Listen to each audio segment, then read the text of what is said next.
तो मैं सोचा भले मेरा 60-70 रुपया चला जाए, गणित को मूर्त बनाकर रखा। पिछले ट्रेनिंग में मैंने ये गतिविधि जो है पीपीटी के माध्यम से कराया था।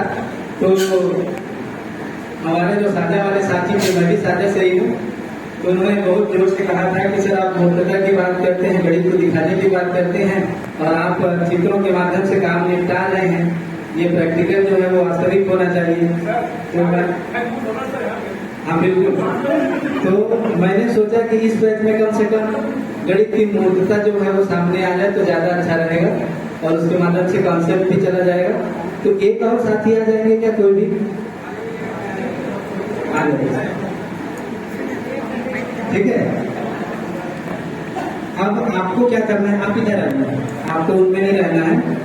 आपको ये जो चारों सेब हैं उसको बराबर सेब 5 हैं, हमारे पास 4 मेरा जो भी वर्मा वर्मा सर जी जो है वो इन 4 व्यक्तियों में 5 सेब को बराबर बराबर बांटेंगे। ठीक है, ये जो है एक इकाई है, ये एक इकाई है। ठीक है, ये ध्यान में रखेंगे। ये हमारी इकाई क्या है, सेब। हमारी इकाई क्या है, सेब। और ये भी जो है वैसी ही दूसरी इकाई है। ठीक है, ये भी वैसी ही क्या है, दूसरी इकाई है। वहां पे जो हम चित्र बनाए हैं ना, सेब देखिए मिला के, ठीक है, एक इकाई सेब है और दूसरा सेब भी वैसा ही एक इकाई है, तो दूसरी इकाई हो गई। ठीक है, तो हमारे पास 5 सेब हैं और 5 सेब को वर्मा जी जो है इन 4 लोगों को बराबर बांटते हैं। तो कैसे बांटते हैं, इनका तरीका क्या हो सकता है देखते हैं। आपके पास चाकू भी है, इसका भी उपयोग कर सकते हैं। ध्यान रहे कि टुकड़े बस बराबर दिखने चाहिए, इधर उधर नहीं काटना है, दिक्कत मेरी हो जाएगी। ठीक है,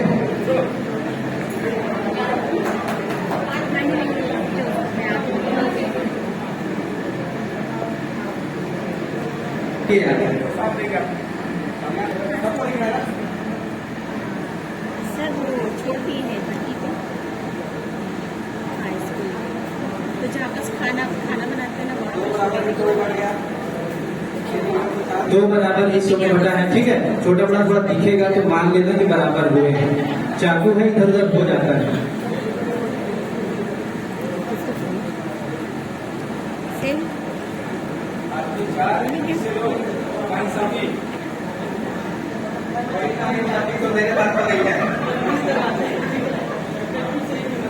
एक से बचा था, एक बांटने के बाद जो है एक ही अतिरिक्त बच गया था, उसको मैं 4 बराबर टुकड़ों में बांटा हूँ।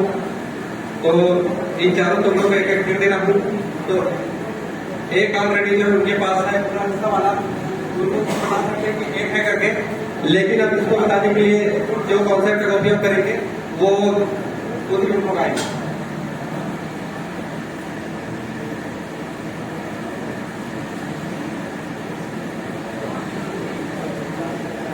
ये हमारे एक साथी का तरीका हुआ, 5 सेब को 4 लोगों में बराबर कैसे बांटना।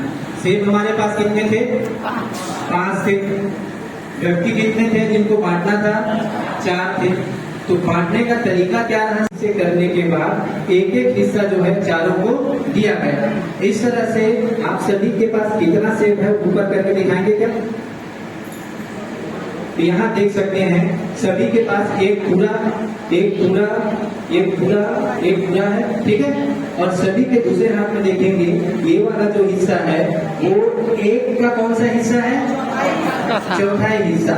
भिन्न में क्या बोल सकते हैं, 1/4। एक हाथ में 1 है और दूसरे हाथ में 1/4 है। ठीक है, ये एक तरीका रहा बांटने का। तो इसको हम नोट कर लेते हैं कि हमको जो ये भिन्न मिला है, वो जो मिला है उसको हम कैसे दिखते हैं वो बाद में देखेंगे। हमारे पास एक पूरा था और दूसरा हिस्सा कितना था, 1/4। ठीक है, एक पूरा और 1/4। हाँ, एक और साथी आ जाए जो इसी काम को दूसरे तरीके से कर सकते हैं क्या, सोच कर देखिए। और जिनको लगता है कि मैं इस काम को दूसरे तरीके से कर सकता हूँ, इन पांचों सेब को जो है 4 व्यक्तियों में दूसरे तरीके से बांट सकता हूँ, वो साथी जो है आ सकते हैं। सोच करके देखिए, आ जाइए। कौन है, बांट सकते हैं क्या? बता रहे कौन? ऐसी सभी जितने 5 सेब थे सभी को 4-4 हिस्सों में बांटे। कुल कितना हिस्सा हो गया? 20 हिस्से हो गए, बराबर बांटना है। 5-5 सभी को देंगे, 5 और 20।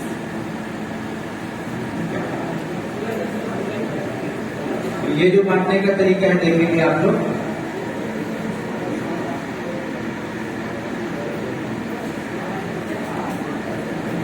तो अलग अलग कर दीजिए, टुकड़ा अलग अलग कर दीजिए, एक जैसा दिखना नहीं चाहिए, ठीक है? आप ठीक।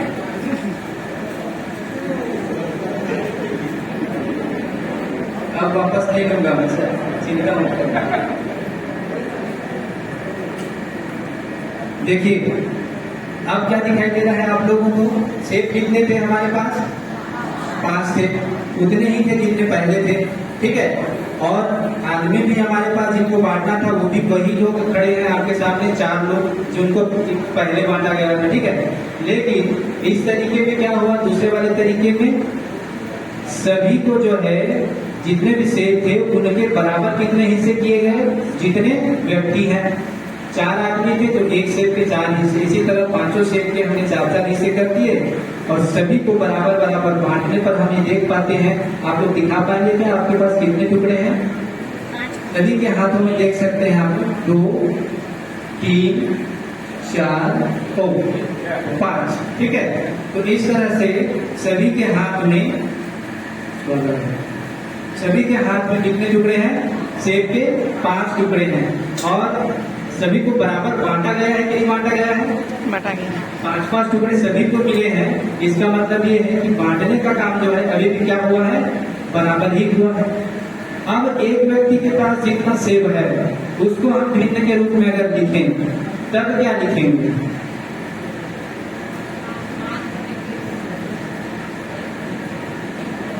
अभी मैंने बताया था थोड़ी देर पहले, हर में क्या रहेगा और अंश में क्या रहेगा?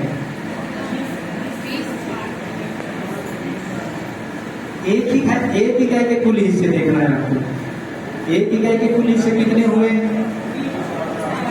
एक इकाई के कुल हिस्से 4 हुए। और वैसे ही जैसे 4 हिस्से हुए हैं ना, वैसे ही जो हिस्से हैं एक आदमी को कुल कितने हिस्से मिले हैं? 5 हिस्से। तो अंश में क्या रहेगा? 5।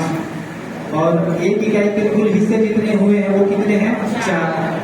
तो इसको हम किस रूप में लिखेंगे? अगर भिन्न के रूप में लिखना चाहे तो 5/4, ठीक है? जो भिन्न की परिभाषा है उसके हिसाब से हम ये जो अभी जितने टुकड़े हैं इनके पास उसको हम क्या लिखेंगे? 5/4। और पहले क्या था? पहले वाला जो तरीका था उसमें एक पूरा मिला था और उसके बाद और क्या मिला था? 1/4, ठीक है? तो ये 2 तरीके हुए बांटने के। आदमी उतने हैं, सेब भी उतने ही थे और बराबर बांटा भी गया है। इसका मतलब ये सिद्ध होता है कि दोनों तरीके में जो दिया गया सेब था वो बराबर था, है कि नहीं है? इससे ये समझ में आता है कि ये 1 पूरा और 1/4 और ये 5/4 दोनों क्या है? एक ही है, ठीक है? ये जो 5/4 है इसको हम अनुचित भिन्न या कौन सा भिन्न कहते हैं? विषम भिन्न कहते हैं, ठीक है? और उसी का दूसरा रूप जो है वो है जिसको हम मिश्र भिन्न या मिश्रित संख्या कहते हैं। आजकल जो है आजकल के पुस्तकों में जो थोड़ा सा बदलाव हुआ है उसमें आपको मिश्रित संख्याएं लिखा हुआ मिलेगा। तो वो क्या है? 1 पूरा और 1/4। एक जो है पूर्ण है और ये 1/4 जो है उसका हिस्सा है। तो इसी को हम लिख सकते हैं, जो पढ़ते हैं हिंदी में, 1 सही 1/4। इसका मतलब होता है 1 पूरा और वैसे ही इकाई का चौथाई हिस्सा, ठीक है? तो 1 सही 1/4 जो उसका मिश्रित भिन्न वाला रूप है और 5/4 जो उसका विषम भिन्न वाला रूप है, दोनों जो है क्या है? एक ही है।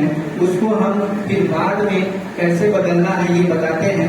लेकिन पहले जब मिश्र भिन्न को बताएंगे तो दोनों चीजों को साथ साथ में हम बता सकते हैं कि मिश्र भिन्न और मिश्र भिन्न जो है दोनों एक ही रूप है। उनको लिखने का या प्रदर्शित करने का जो तरीका है वो क्या होता है, अलग होता है। जैसा कि आप सभी ने प्रैक्टिकली देखा कि पहले वाला जो तरीका था बांटने का वो जो था वो कौन सा भिन्न वाला तरीका था, विषम भिन्न वाला तरीका था। और जो दूसरा वाला तरीका था ये वाला वो कौन सा भिन्न वाला तरीका था, मिश्र भिन्न वाला तरीका था। ठीक है, तो ये क्या होता है, कैसे होता है, इस तरह से हम ये एक प्रैक्टिकल के माध्यम से देख सकते हैं। ये मैंने खुद नहीं बनाया है, ये NCERT की जो कक्षा 6वीं की जो किताब है उसमें जो भिन्न वाला जो पार्ट है ना उसमें हूबहू सेम एग्जाम्पल जो है वो दिया है। आप लोग सर्च करके देख सकते हैं। NCERT कक्षा 6वीं में जो फ्रैक्शन होगा, भिन्न होगा, उस यूनिट में सेम एग्जाम्पल दिया है, उसको मैंने यहाँ पे प्रैक्टिकली करके दिखाया है। ठीक है।